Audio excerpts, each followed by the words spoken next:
News. आप सभी लोगों को राम राम। देख लेते हैं कि पिछले हफ्ते की ऑटोमोबाइल न्यूज़ क्या क्या है।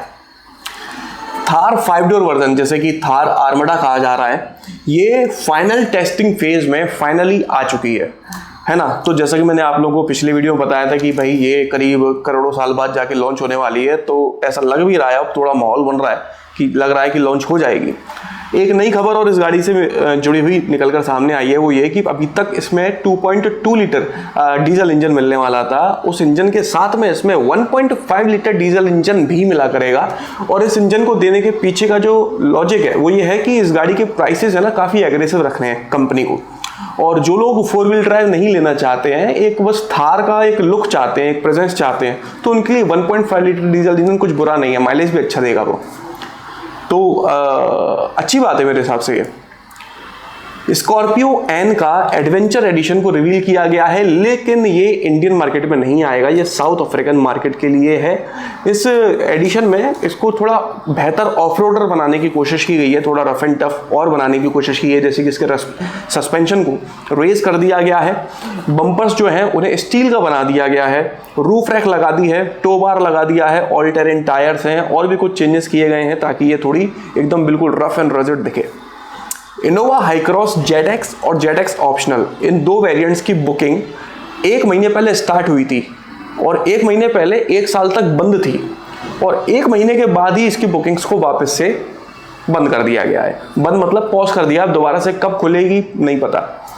असल में इस गाड़ी की वेटिंग बहुत चल रही है, डिमांड है इस गाड़ी की, नो डाउट देखने में अच्छी है, फीचर लोडेड है और पेट्रोल हाइब्रिड होने के चक्कर में 19.1 kmpl के आसपास इसमें माइलेज मिल जाता है, तो लोग बाग इसको काफ़ी अहमियत दे रहे हैं।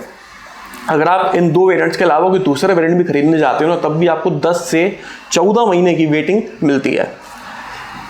MG VS SUV को इंडिया में टेस्ट करते हुए देखा गया। ये कोई एकदम नया प्रोडक्ट नहीं है, जो हमारे यहाँ पर एस्टर है ना, उस एस्टर का ही नेक्स्ट जनरेशन प्रोडक्ट है, ठीक है। तो हो सकता है कि एस्टर की नेक्स्ट जनरेशन में हमें VS SUV जो ग्लोबल मार्केट में अवेलेबल है वही पकड़ा दी जाए। और इसमें 1.5 लीटर पेट्रोल हाइब्रिड इंजन दिया जाता है, जो लगभग 177 bhp की पावर जनरेट करता है CVT ऑटोमेटिक के साथ में। जीप वाले मेरिडियन का एक फेसलिफ्ट लॉन्च करने वाले हैं। इस फेसलिफ्ट में आपको मतलब डिज़ाइन में बहुत ज़्यादा चेंजेस नहीं मिलेंगे। मेजर जो चेंज होगा ना इस गाड़ी में वो ये होगा कि इसमें एडास मिलेगा, क्योंकि आजकल एडास का ट्रेंड चल रहा है। लोग बाग है ना सोच रहे हैं कि यार 15 लाख रुपए की गाड़ी में एडास मिल जा रहा है, तो हम 24 लाख या 35 लाख की गाड़ी खरीद रहे हैं, तो उसमें एडास क्यों नहीं है।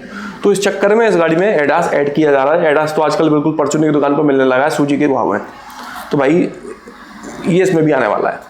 ऑडी Q7 के बोल्ड एडिशन को लॉन्च किया गया है, 97.84 लाख रुपीस में ये मिल जाता है। लिमिटेड नंबर में इसे लॉन्च किया गया है और कॉस्मेटिक चेंजेस किए गए हैं, फीचर्स या फिर मैकेनिकल चेंज कोई नहीं है।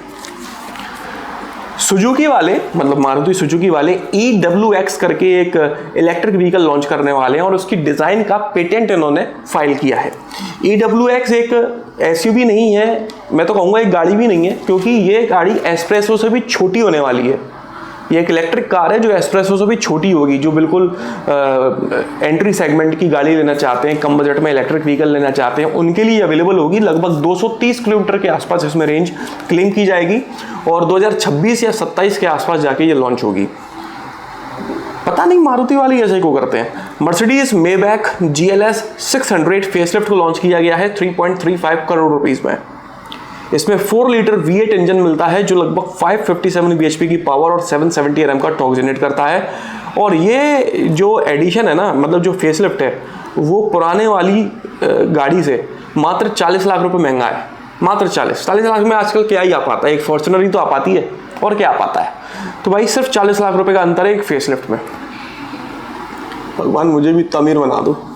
Mercedes AMG S63E performance 3.3 crore rupees में लॉन्च की गई है। इसमें 4 litre V8 plug in hybrid engine मिलता है जो 802 bhp की पावर जनरेट करता है और 1430 Nm का टॉर्क। Very good.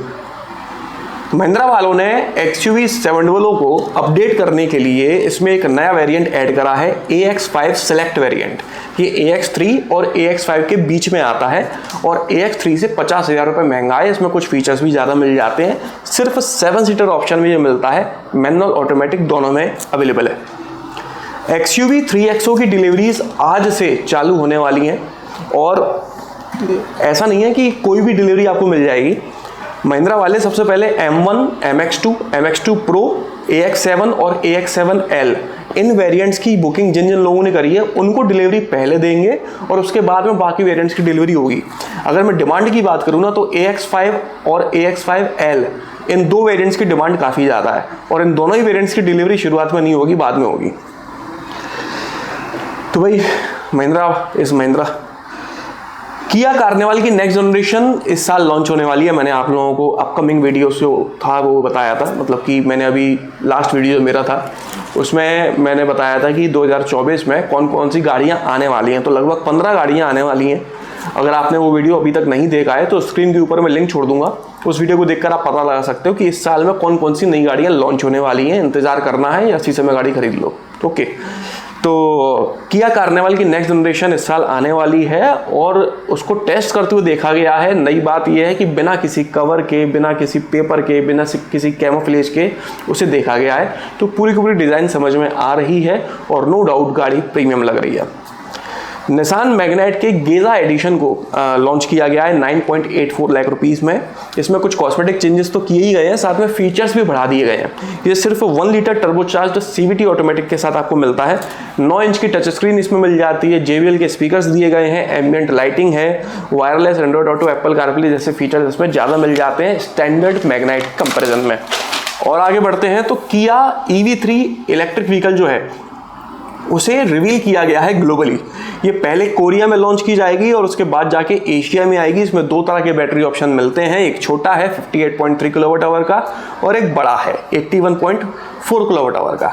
ठीक है, इसमें मैक्सिमम 600 किलोमीटर की रेंज जो है वो क्लेम की जाएगी। BMW 2 सीरीज के शैडो एडिशन को लॉन्च किया गया है 46.9 लाख रुपीस में। ये सिर्फ 220i स्पोर्ट ट्रिम के साथ ही अवेलेबल है। 2 लीटर टर्बोचार्ज पेट्रोल इंजन इसमें मिलता है जो लगभग 179 bhp की पावर और 280 Nm का टॉर्क जनरेट करता है। भाई निसान वाले बड़े समय से कोई गाड़ी लॉन्च नहीं कर रहे थे और फाइनली उन्होंने एक प्लान बनाया गाड़ी लॉन्च करने का और वो प्लान भी मेरे हिसाब से फेल है। ये लोग एक्स ट्रेल करके एक SUV है 7 सीटर, उसे लॉन्च करने वाले हैं और उसको CBU रूट से मंगाएंगे तो वो महंगी पड़ेगी। अगर लिमिटेड क्वांटिटी में मंगाते हैं तो सस्ती पड़ सकती है। और यहाँ पर मंगाने के बाद में ये लोग क्या कर रहे हैं, उसमें 1.5 litre turbo charged 3 cylinder petrol engine दे रहे हैं। 7 सीटर गाड़ी में 3 सिलेंडर पेट्रोल इंजन दे रहे हैं। नो डाउट महंगी होगी ये गाड़ी, उतनी सस्ती तो होने नहीं वाली, तो कोई क्यों ही खरीदेगा यार लॉजिकली। और उसमें ग्लोबल मार्केट की अगर बात करूं तो एक्सट्रेल में हाइब्रिड पेट्रोल इंजन मिलता है जो इस एक्सट्रेल में नहीं होने वाला। तो ना हाइब्रिड है, ऊपर से एक सिलेंडर कम है। एक सिलेंडर का पहले से भी विवाद चल रहा है स्विफ्ट के चक्कर में।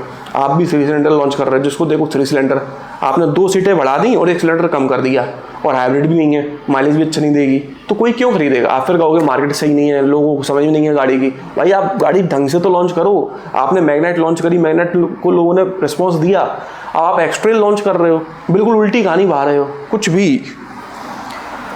रेंज रोवर और रेंज रोवर स्पोर्ट, अब ये दोनों गाड़ियाँ इंडिया में बनाई जाएंगी और यूके के बाद इंडिया पहली ऐसी कंट्री है जहाँ पर ये दोनों गाड़ियाँ बनाई जाएंगी। हालांकि एक एडिशन जो है वो अभी भी इंपोर्ट किया जाएगा, 4.4 लीटर V8 SV एडिशन, इसे अभी भी इंपोर्ट किया जाएगा, लेकिन बाकी एडिशंस को यहीं बनाया जाएगा। अब मेड इन इंडिया होने की वजह से ये गाड़ी रेंज रोवर और रेंज रोवर स्पोर्ट आपको 56 लाख रुपए तक सस्ती मिलेगी, मैक्सिमम 56 लाख रुपए। मैं नहीं कह रहा कि हर कोई रेंज रोवर का जो वर्जन है वो 56 लाख सस्ता हो जाएगा, मैक्सिमम सस्ती जाऊगी वो 56 लाख रुपए तक की ये सस्ती हो जाएगी। इतना अंतर आ गया सिर्फ मेड इन इंडिया होने से। भाई स्विफ्ट के एपिक एडिशन को लॉन्च किया गया है। ये डीलर के लेवल पे एडिशन लॉन्च किया गया है। असल में 67,878 मतलब कि लगभग 68,000 रुपये की एक एसेसरी पैकेज मिल रहा है, जिसमें लगभग 26 एसेसरीज आ जाती हैं। वो पैकेज आप खरीद सकते हो और स्विफ्ट के बेस वेरिएंट LXi में उस पैकेज को लगवा के उसको अपडेट कर सकते हो। तो उस अपडेटेड स्विफ्ट को हम क्या कहते हैं, स्विफ्ट एपिक एडिशन। तो ये डीलर बेसिस पे चल रहा है। अगर आपके डीलर ये प्रोवाइड कर रहे हैं तो आप स्विफ्ट के बेस वेरिएंट को खरीद के 70,000 रुपये और खर्च करके उसको एपिक बना सकते हो। भाई थार के पास पहले से 5 कलर्स अवेलेबल थे और एक नए कलर को ऐड कर दिया गया है। इसमें अब आपको ग्रीन कलर मिला करेगा, तो अगर पसंद आता है तो खरीद सकते हो। भाई देखो, टेस्ला वाले जो मेजरली फेमस हुए हैं ना, वो अपने सेल्फ ड्राइविंग मोड की वजह से फेमस हुए हैं, ठीक है। और इस सेल्फ ड्राइविंग मोड के जो पॉजिटिव्स हैं वो तो अपनी जगह ठीक हैं, लेकिन कभी कभी इससे जुड़ी हुई कुछ नेगेटिव न्यूज़ भी निकल कर आती हैं, जैसे कि इस बार आई है कि इनका सेल्फ ड्राइविंग मोड फेल हो गया। फेल होने के हालांकि कुछ विवादास्पद रीजंस हैं, जैसे कि जो वीडियो निकल कर सामने आया उसमें ये कहानी दिख रही है कि भाई उस समय फॉग काफ़ी था, तो फॉग की वजह से ऐसा हो सकता है कि गाड़ी उन रोड सिग्नल्स को नहीं समझ पाई, उस रेलवे क्रॉसिंग को नहीं समझ पाई, इस वजह से वो ब्रेक नहीं लगा पाई। असल में हुआ कुछ यूँ कि गाड़ी का ओनर गाड़ी के अंदर था और गाड़ी सेल्फ चल रही थी, सेल्फ ड्राइविंग मोड ऑन था, लेकिन कोहरा ज़्यादा होने की वजह से जो ट्रैफिक साइन थे रुकने के लिए, स्पीड स्लो करने के लिए, वो गाड़ी रीड नहीं कर पाई। और जो रेलवे क्रॉसिंग आती है उसके पहले भी है ना, बत्ती जल रही होती है लाल रंग की कि अभी रुकना है, ऑरेंज ग्रीन, आप लोग समझते ही उन चीज़ों को, तो वो लाइट्स जो है ना वो भी वो रीड नहीं कर पाई और गाड़ी चलते चले गई। जब ओनर ने समझा कि ये गाड़ी अब रुकने नहीं वाली, तो बिल्कुल लास्ट सेकंड पर उन्होंने रिएक्ट किया और गाड़ी को मोड़ दिया।